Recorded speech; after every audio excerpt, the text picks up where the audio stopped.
For most of 2023, I was uncertain who would win between Biden and Trump. I was very sure, right, Biden would be the Democratic nominee. I was not sure that Trump would be the Republican nominee.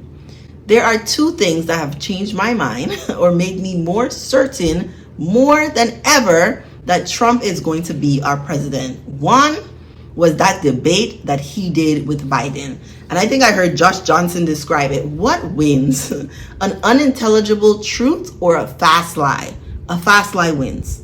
A fast lie wins. Trump won the debate even though he said nothing. He said lies, okay? The second thing was the assassination attempt. And I'm not a conspiracy theorist, right? So I think somebody really shot a gun at him. He didn't get shot. I think that was real blood. I don't think it was staged. I think it was real. Whether it was real or staged, it doesn't really matter, right? The truth doesn't really matter in these situations. What people perceive matters the most.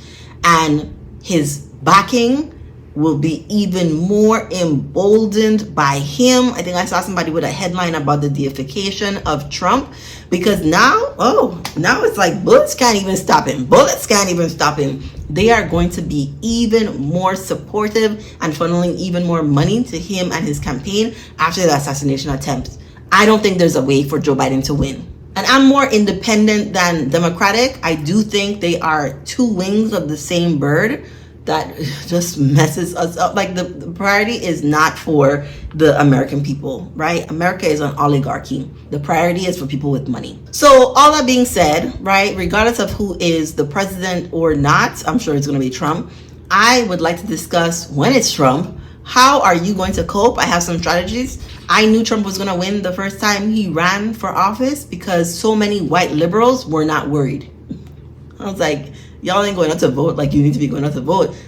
Y'all are not focused on how many lies and the outrageous things that are coming out of this man's mouth. It is literally like watching a reality show when you see Trump on screen. It's like he sees the cameras and he's like, on. Like, get out of here. The fact that we had him for president during the pandemic for 4 years, bless our hearts. I do think it's what the nation, it's what the world needed. A shift, a shakeup in, the politics, because people are just going with the status quo and we needed something different. I didn't think Trump would win again.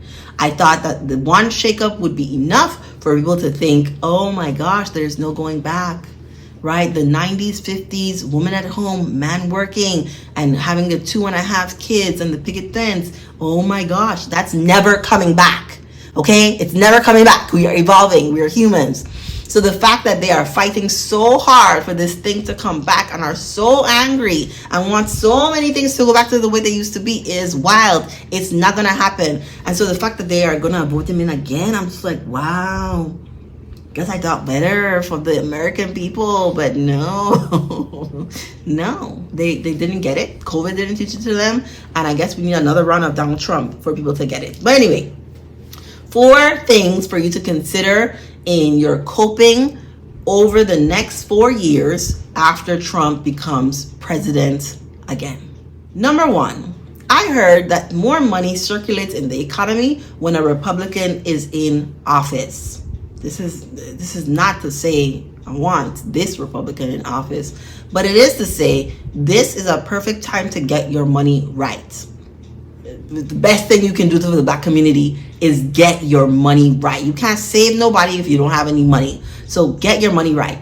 I think, the tax breaks, the opportunities that will arise during this time will be helpful to wealth-minded people. And so these things are going to be in practice regardless of what race you are. But a lot of Black people close to poverty, in proximity to poverty. So it will be important to educate yourself on finances and then to really dig in and figure out, how do I build wealth?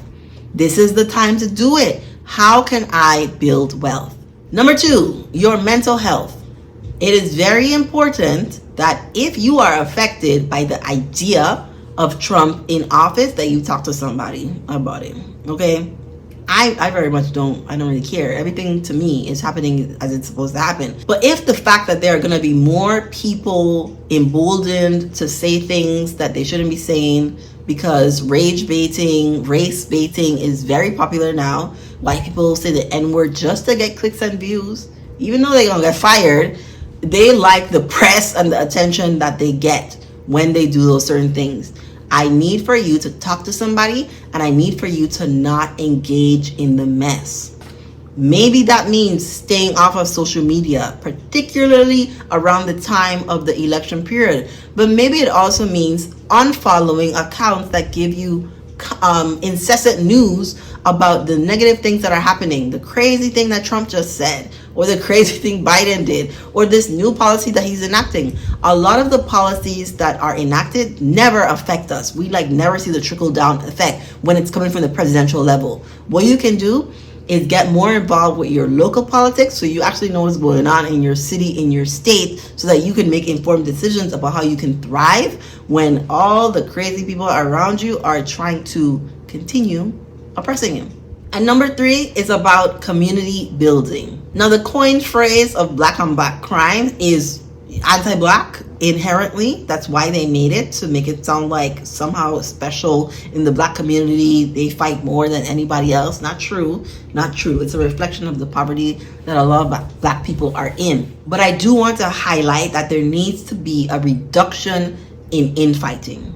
I don't know what the gangs need to do. Maybe we need to do the gangs out of this. But you need to be looking at other people who look like you as allies instead of foes that you need to compete against. We definitely need more community building, more families, less gender wars, more people coming together in love versus arguing, fussing, and fighting. I would encourage you to unfollow the Shade Room. I would, and every other platform that is giving negative news about black people incessantly, okay?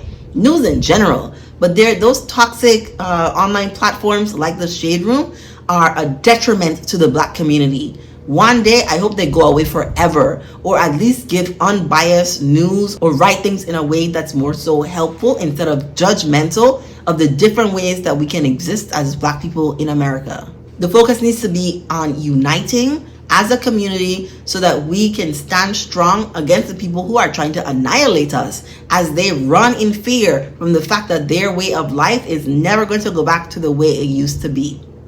What other tips would you add for surviving Donald Trump, for making the most, thriving? I do think there's a way to thrive even after he becomes president. Thriving in America as a black person after Trump wins again. Oh, that's crazy. Yeah. Give this video a like if you enjoyed it. Share it with somebody who you think needs some tips on how to survive Donald Trump. And thank you for watching.